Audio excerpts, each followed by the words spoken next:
Permettez-nous avant toute chose de vous remercier pour l'occasion que vous nous offrez d'exprimer de vive voix les sentiments qui nous animent à l'occasion de la commémoration de cet heureux événement.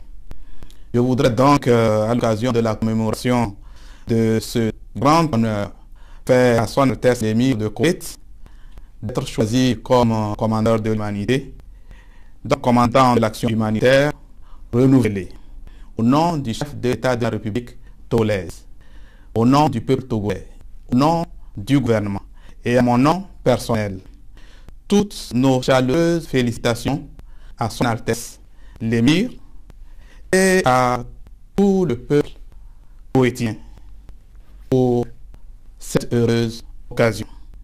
Je voudrais rappeler qu'à cette heureuse occasion donc, le président de la République du Togo, son Excellence Faure Gnassingbé, a dépêché auprès de Son Altesse l'émir du Koweït un émissaire porteur d'un message de félicitations dont la teneur suit.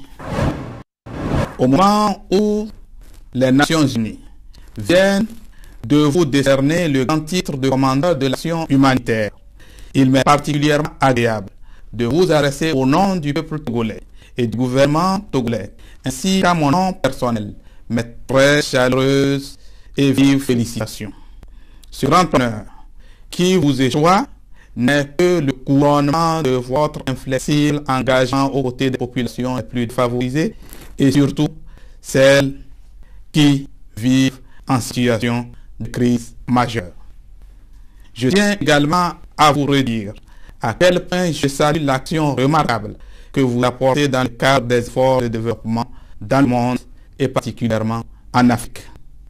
En outre, je voudrais saisir cette opportunité pour me faire le vif plaisir de vous inviter à effectuer une visite d'amitié au Togo à une période de votre convenance. Vous réitérant mes sentiments de profonde gratitude et de grande estime, je vous prie d'agréer à l'expression de ma très haute considération. Voilà le message du chef de l'État togolais à l'occasion de cette heureuse occasion qui a été faite à Son Altesse l'émir et au peuple togolais. En ce qui concerne les projets et aides du Koweït envers le Togo, même si l'on devait sélectionner que quelques-uns, la liste risque d'être trop longue.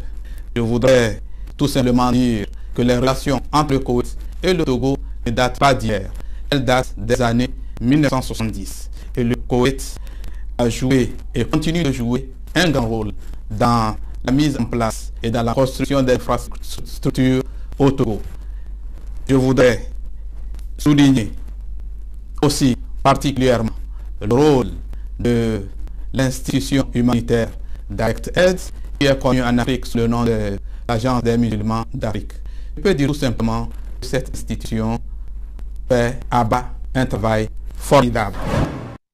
Les relations entre nos deux pays ont été marquées ces derniers temps par la signature d'un accord de coopération économique et technique, du financement de la réhabilitation de la route Atapamé-Dagani et nous attendons ici fin septembre la signature de l'accord de financement de la réhabilitation de la route Sokodé-Bassar. Je n'oublie pas aussi l'aide de Koweït et de la promotion du développement agricole. Voilà, résumé ces derniers temps, ce qui a fait l'objet de nos relations. Je voudrais encore une fois rendre hommage aux actions de Son Altesse l'émir et remercier l'ensemble du peuple koweïtien pour son hospitalité et sa générosité. Le Koweït est incontestablement un pays de paix, un pays de solidarité et un pays de dialogue. Toutes ces valeurs qui peuvent rendre le monde vivable et plus sûr. Mon pays, le Togo, ne peut que soutenir entièrement et pleinement le Koweït. Et je crois que nos relations se renforceront davantage. Je vous remercie.